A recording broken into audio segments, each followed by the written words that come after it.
Meus irmãos, vamos abrir a palavra de Deus em Ageu, livro do profeta Ageu, antepenúltimo livro do Antigo Testamento, antes de Zacarias. Ageu, capítulo 1.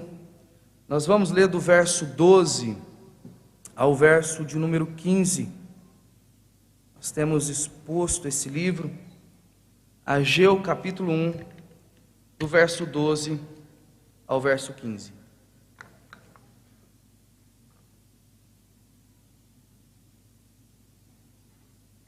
Diz assim a palavra do Senhor: Então Zorobabel, filho de Salatiel, e Josué, filho de Josadaque, o sumo sacerdote, e todo o resto do povo atenderam à voz do Senhor seu Deus, e as palavras do profeta Ageu, as quais o Senhor seu Deus o tinha mandado dizer, e o povo temeu diante do Senhor. Então Ageu, o enviado do Senhor, falou ao povo segundo a mensagem do Senhor, dizendo: Eu sou convosco, diz o Senhor. O Senhor despertou o espírito de Zorobabel, filho de Salatiel, governador de Judá, e o espírito de Josué, filho de Josadaque, o sumo sacerdote, e o espírito do resto de todo o povo. Eles vieram e se puseram ao trabalho na casa do Senhor dos exércitos, seu Deus, ao 24º dia do 6º mês. Pai, nós te damos graças, louvamos a Ti, ó Deus, por essa manhã, pelo privilégio que temos de cultuar e de honrar ao Teu santo nome. E agora que abrimos a Tua palavra, rogamos a Ti que ilumine a nossa mente, que transforme o nosso coração, que prepare ele para que ouçamos e a coloquemos em prática a Tua palavra, que ela possa encher a nossa alma, o nosso coração, gerar em nós vida, nos confrontar, a fim de que, exortados por ela mesma, possamos viver de acordo com a Tua santa vontade. Usa-nos, fala ao nosso coração, é o que te suplicamos, é o que te pedimos, em nome de Jesus, amém. Meus irmãos, a palavra de Deus é a diretriz da nossa vida, ela é a bússola que norteia a nossa caminhada, a lâmpada que ilumina o nosso caminho, que direciona as nossas vidas. E nós somos conhecidos como povo da palavra de Deus, como aqueles que realmente ouvem a palavra, aplicam a palavra e demonstram em atitudes essa palavra na conduta e na nossa ação no dia a dia. É pela palavra, meus queridos, que nós somos redimidos. É pela palavra que nós somos transformados, é pela palavra que nós somos igreja do Senhor. E nós, como povo da palavra, nós temos ela como palavra revelada do Senhor, como palavra falada, como palavra escrita, como aquela que de fato norteia a nossa vida. É pela palavra que nós somos, meus irmãos, consolados, confortados, mas também confrontados por ela. E então surge uma pergunta: como que você reage quando você ouve a palavra de Deus? Como você reage quando você ouve a palavra do Senhor? Como que você reage quando Deus diz para você não fazer algo? Qual tem sido a sua atitude? Você faz? Ou você pratica, ou você vive ela no seu dia a dia? O que você faz quando realmente escuta a palavra de Deus? E este texto bíblico diante de nós ensina exatamente como que o povo de Deus, como que nós devemos reagir à palavra do Senhor. O povo ouviu a palavra e o povo prontamente obedeceu. E nós precisamos entender isso dentro daquilo que o livro está nos propondo. O povo agora, ao avaliar os seus valores, as suas prioridades, eles as respondem em obediência ao Senhor. E Ageu foi um homem obediente ao Senhor. Ele foi responsável por influenciar os judeus que saíram do exílio babilônico a concluir, a reconstruir o templo do Senhor. E Ciro, o rei Medo-Persa, que havia libertado o povo, destruído Babilônia, decretou que o povo voltasse a Jerusalém, que o povo reconstruísse o templo, reconstruísse a cidade, e o povo voltou, mas o povo voltou e encontrou diversas dificuldades. Encontrou no meio do caminho uma cidade destruída, um muro quebrado, um templo totalmente destruído, e além disso encontrou pessoas residindo na sua própria terra, os samaritanos, que não queriam muito bem os judeus ali perto. Para não dizermos um pouco acerca da economia naquela época, que estava totalmente deturpada, destruída. Mesmo assim o povo começou bem. Eles começaram a restaurar o altar de ofertas queimadas, levantou o alicerce do templo. No entanto, os samaritanos, querendo participar um pouco da obra, os líderes de Judá não aceitaram, porque isso traria toda uma série de culto místico, toda uma série de idolatria. Esses homens, então, em retaliação, promulgou o decreto através de Artaxerxes, e a obra do templo foi paralisada. Mas com a morte de Artaxerxes e os seus sucessores, Dário sobe ao poder. Mas não é só apenas acerca disso, meus irmãos, porque Deus aqui levanta o profeta, para fazer o povo realmente repensar um pouco acerca das suas prioridades, acerca dos seus valores, e a realmente obedecer ao Senhor, a ouvir a palavra de Deus, colocar em prática e viver na presença do Senhor. E nós vimos que no primeiro dia o povo foi confrontado acerca das circunstâncias, acerca do momento, e a redefinir os seus valores, principalmente no que se refere à dedicação do seu tempo, aquilo que eles mais gastam, porque eles estavam correndo atrás das suas próprias casas, tornando as suas casas suntuosas, confortáveis, enquanto que a casa de Deus estava em ruínas. O que faltava para esse povo? Uma leitura equivocada. A leitura deles estava equivocada acerca do tempo e acerca das oportunidades que o Senhor estava permitindo. Esse era o motivo pelo qual eles não tinham satisfação física e nem satisfação espiritual, porque eles semeavam muito, mas colhiam pouco. Então Ageu levanta, confronta o povo, dizendo para eles: o que é mais importante, a vida de vocês ou o Senhor? E agora a profecia é outra, onde que Deus assegura o povo dele da sua presença, certificando que o povo estava diante dele, na presença dele, e que aquela obra seria levado a cabo por conta do cuidado do Senhor. E então a ficha do povo caiu, o povo entendeu que estava ali em Jerusalém não para viver do jeito que queria, estava ali em Jerusalém para viver para a glória e a honra de Deus, e servi-lo com alegria e com gratidão no coração. E o povo respondeu obedientemente à palavra de Deus. Em resumo, meus irmãos, nós veremos, portanto, que uma resposta obediente gera restauração de propósito, mudança de vida e coragem ao despertar o povo de Deus para o serviço do Senhor.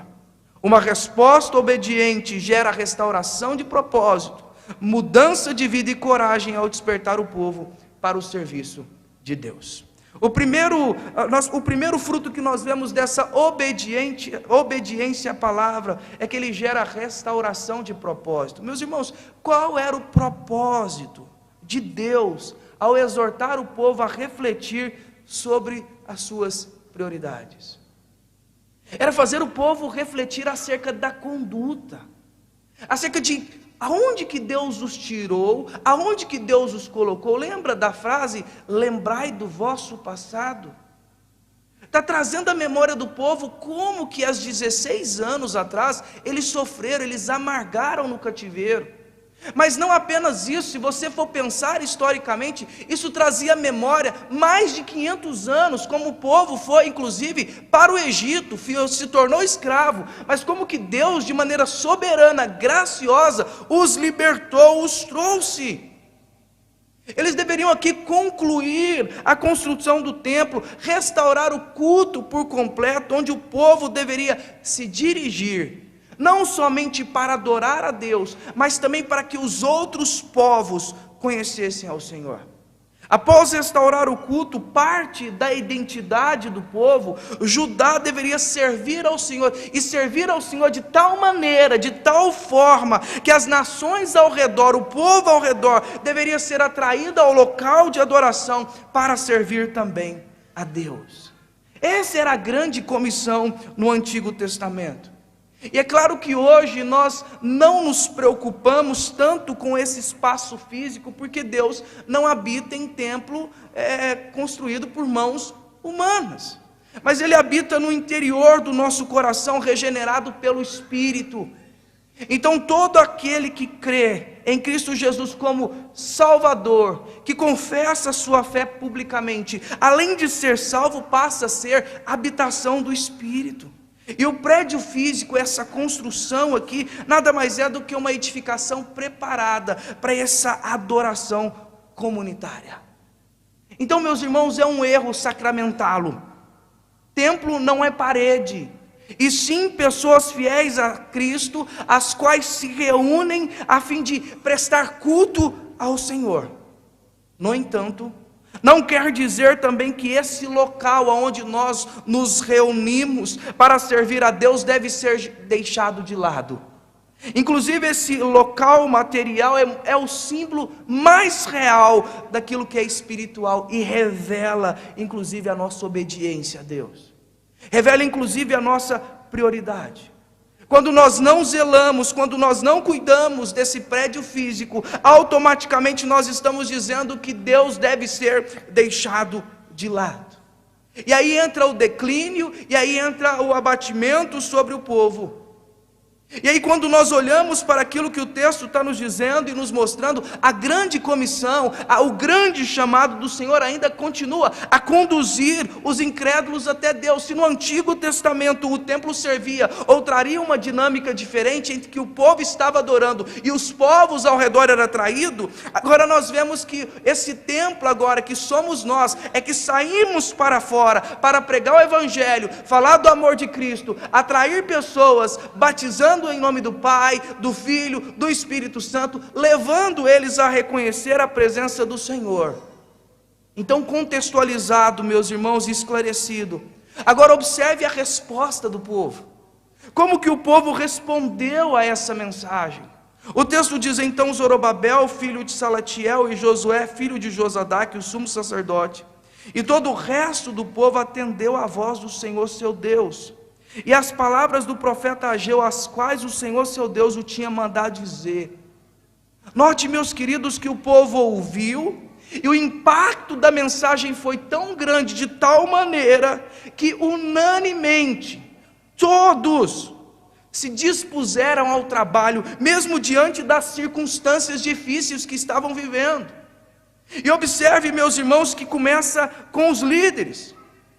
Se a liderança não se dispor, se a liderança não obedecer, não terá êxito essa obra. Zorobabel e Josué, aqui nós temos o governador e o sumo sacerdote, o líder civil, o líder religioso. Eles foram exemplo de alguém que acatou a palavra de Deus, obedeceu e deram o primeiro passo. A liderança precisa ser modelo. E quando a liderança trilha os caminhos do Senhor, os liderados seguem os seus passos. Mas note que depois que a liderança ouviu a voz de Deus, o texto diz que todo o resto do povo atendeu à voz do Senhor. Essa expressão resto aqui, ela não é depreciativa e nem pejorativa, mas é uma confirmação bíblica, sobretudo, meus irmãos, presente no profeta Isaías, quando fala de um remanescente fiel, trazendo que Deus preservou o seu povo, a fim de que o remanescente fiel, aquele que viria a posteriori, Jesus Cristo, estava sendo demonstrado. Ao longo da história, Deus preserva o seu povo. Ao longo da história, Deus cuida do seu povo. A liderança ouviu a palavra, mas também todo o resto do povo. Quando a liderança não escuta a palavra, meus irmãos, ela não pode cobrar dos seus membros. Ela não pode cobrar dele. E se os membros também não dão ouvidos à palavra, elas não podem acusar os seus líderes de não darem. Ambos são responsáveis pela dureza de coração e pela surdez dos seus ouvidos. E, inclusive, lembrando, meus irmãos, a quem muito é dado, muito também é cobrado. De maneira que as circunstâncias ou os momentos que nós vivemos pode muito revelar e nos ensinar acerca de como Deus realmente se encontra debaixo da nossa vida, se nós somos obedientes a Ele ou não, se a nossa vida está realinhada à palavra de Deus ou não. E o caminho para nós realinharmos a nossa vida, para vivermos debaixo do propósito e da vontade de Deus, é a obediência à palavra. É pela obediência que Deus opera no meio do seu povo, de que Deus transforma o seu povo e faz o seu povo viver e glorificar ao Senhor. É por isso que Davi disse, inclusive, ao rei Saul: tem porventura Deus prazer tanto em holocaustos e sacrifício, quanto que em obedeça a palavra de Deus? Obedecer é melhor do que sacrificar, e atender melhor do que a gordura de carneiros. Meus irmãos, não há espaço, não há alternativa para negociar os termos. Simplesmente devemos fazer o que Deus ordenou e o resto fica por conta dele. Temos que apenas obedecer. E é o que o povo fez. O povo atendeu a palavra, entendeu o propósito pelo qual Deus os chamou e se dispuseram a honrar e a glorificar ao Senhor. Mas note, meus irmãos, que esse é o primeiro fruto. Houve também uma mudança de vida. O povo havia se acomodado e o templo ficou de lado por 15 anos. Assim que retornaram do cativeiro, o povo encontrou uma terra ocupada, uma economia destruída, e nós vemos ali perseguições e lutas, e a questão fica: por onde que nós devemos começar? E a direção divina é clara, ela é específica, ela é reta, dizendo: olha, comecem pelas coisas espirituais, voltem a edificar o templo, a casa do Senhor, restaurem o sacrifício, a adoração, e logicamente Deus vai se encarregar de fazer o resto. Algo que inclusive Jesus nos disse: buscai em primeiro lugar o reino de Deus e a sua justiça, e todas estas, comida, bebida, roupa, vos serão acrescentadas. E foi assim que o povo fez. Mesmo diante de perseguições, mesmo diante de falsas acusações, mesmo diante do desânimo, nós vemos aqui que o povo olha para aquela situação e diz: olha, não chegou o tempo, não chegou o tempo da casa do Senhor ser edificada. Não é que nós não devemos cuidar das nossas coisas, que nós não devemos construir uma casa, que nós não podemos ter um carro melhor, uma roupa melhor, não é isso. O errado é você colocar Deus nesse lugar, é colocá-lo como um aspecto secundário e não dar a Ele a honra e a glória que lhe é devida. A obediência do povo trouxe uma mudança de direção, mexeu com a zona de conforto, porque o texto inclusive vai dizer para nós, vai mostrar esses fatores aqui de temor e de fé, dizendo: e o povo temeu diante do Senhor.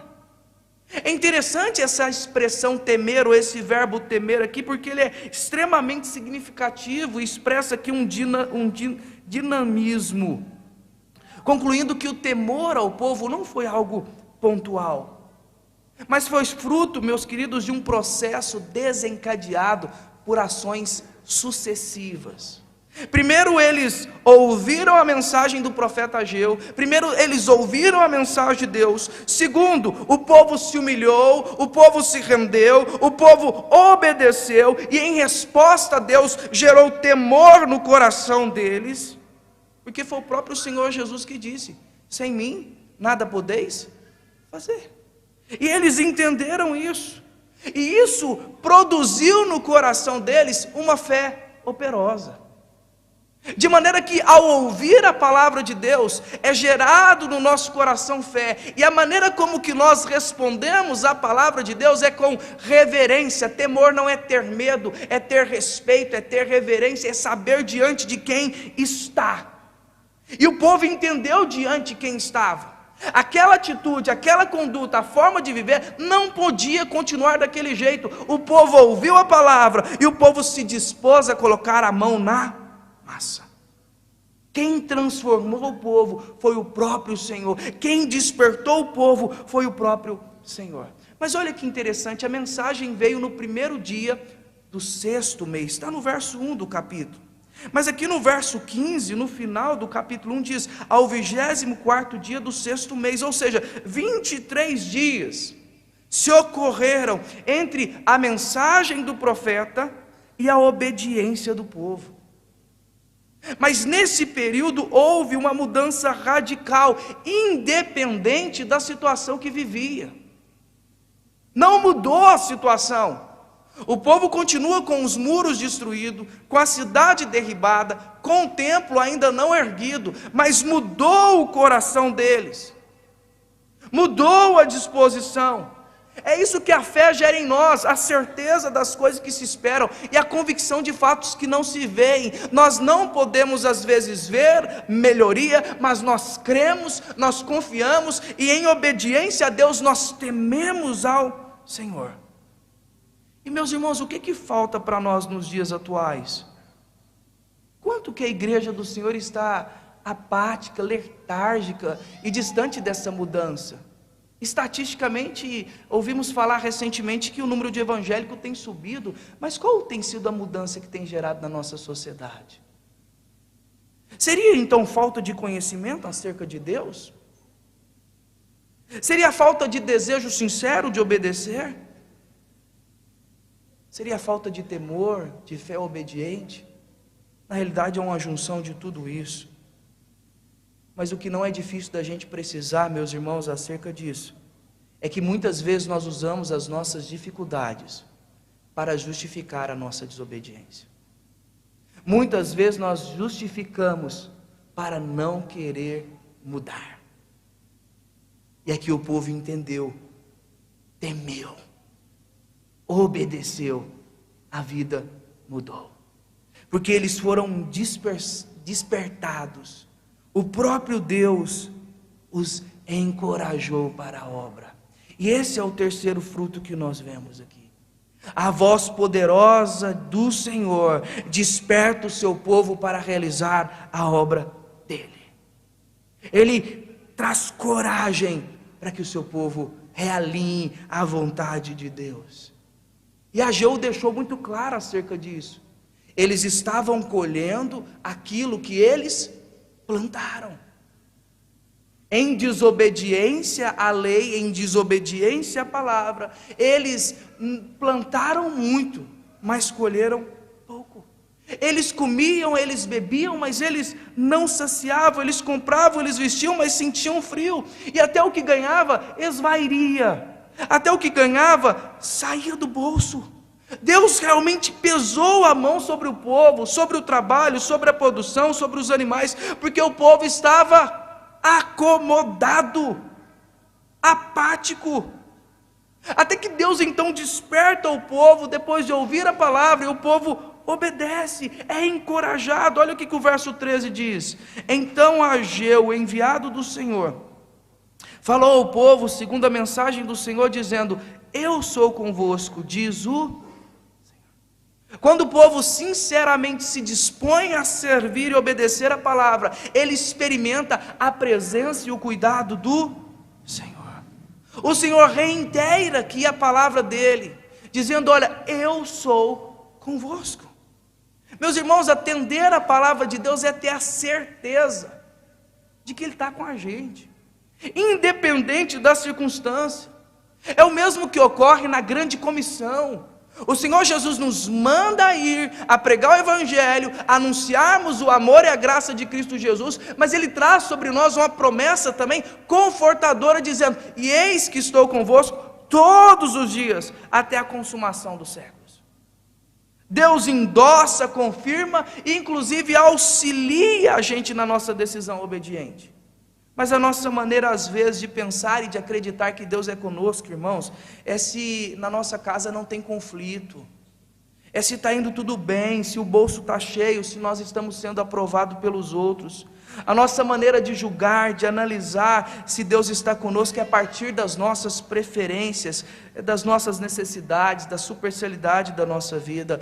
É o efêmero tentando discernir o próprio Criador. Mas quando Deus diz que está conosco, meus irmãos, independente da circunstância, você tem que lembrar automaticamente de Cristo. Ele é suficiente. É o que o próprio Deus está dizendo para o seu povo.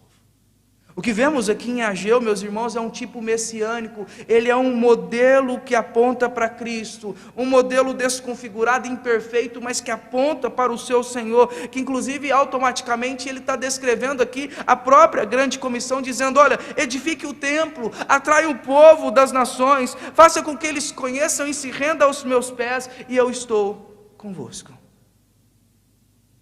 E é isso que Deus faz. Ele reitera a palavra e isso desperta o povo para o serviço, dispersa o povo, e isso começa pelos próprios líderes. Olha o que o texto diz no verso 14: o Senhor despertou o espírito de Zorobabel, filho de Salatiel, governador de Judá, e o espírito de Josué, filho de Josadaque, o sumo sacerdote, e o espírito do resto de todo o povo.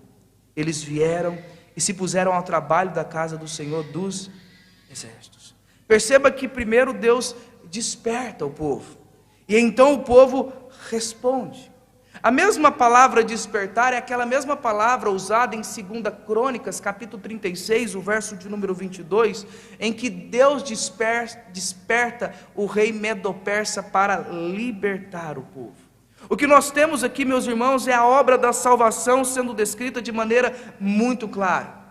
Deus fala pela palavra, mas ao mesmo tempo Ele mexe no nosso coração para que ouçamos a palavra.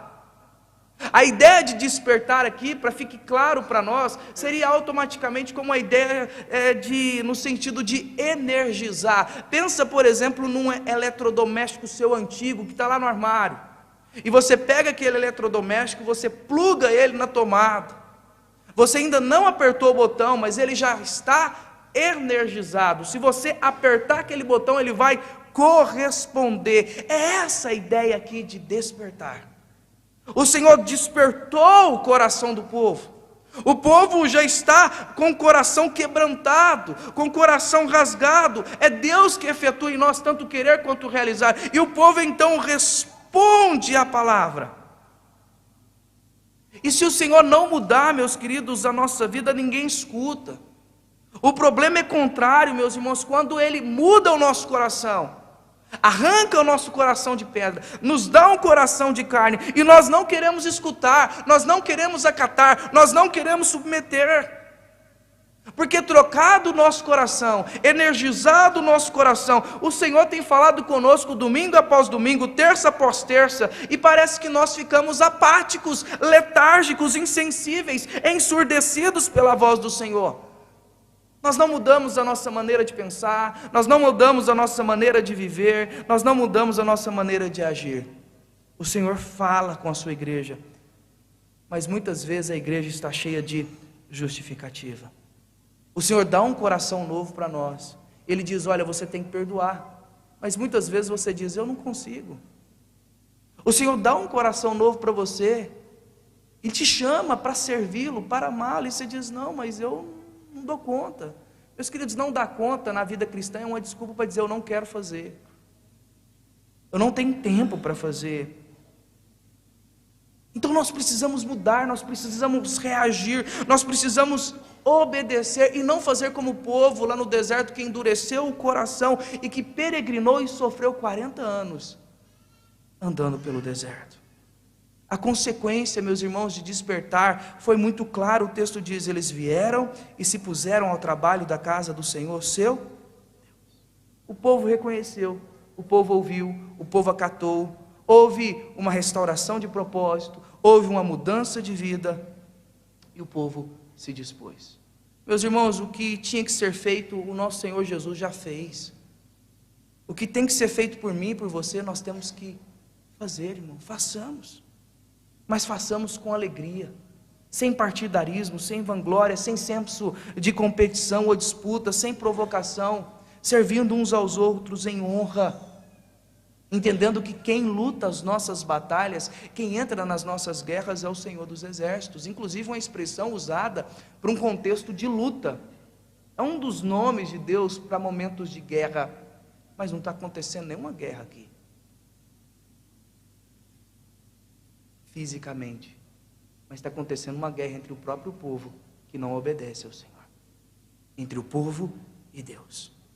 Ele tem poder, e o próprio Senhor está dizendo que eles se dispuseram. Por fim, meus irmãos, como que você reage à palavra de Deus? Quando Deus fala por meio da sua palavra, você responde em obediência? Ou você vive uma vida dupla ainda? De alguém que ouve, mas continua vivendo de qualquer jeito. Não é que você tem que ser perfeito, entenda bem. Deus sabe das nossas limitações. Sabe que nós somos fracos, miseráveis, pecadores. Mas isso não pode servir de justificativa nunca, para continuarmos do jeito que estamos. Isso não pode servir de justificativa para dizer, pastor, mas eu erro. Mas que tem que ser um reconhecimento de você dizer, pastor, eu errei, mas pastor, eu quero tentar melhorar, eu pelo menos estou tentando acertar. De alguém que se conserta, de alguém que vive, de alguém que obedece. Muitas vezes nós ficamos alarmados e preocupados com as crises, o que é comum, mas meus irmãos, as crises e as dificuldades não podem impedir o povo de Deus de obedecer a palavra de Deus. Ele mudou seu coração, te deu um coração de carne, o Espírito do Senhor habita em você, Ele diz que está com você todos os dias. E o que está faltando para a gente servir ao Senhor? O que está faltando para a gente obedecer? O que está faltando para a gente imitar? O que está faltando para a gente priorizar um relacionamento com o Senhor em primeiro lugar? Na verdade, nada. O que nos falta, meus queridos, é entender que dentro dos nossos valores e das nossas prioridades, uma resposta de obediência tem ficado em segundo plano. Somos o povo da palavra, mas muitas vezes esquecemos da palavra.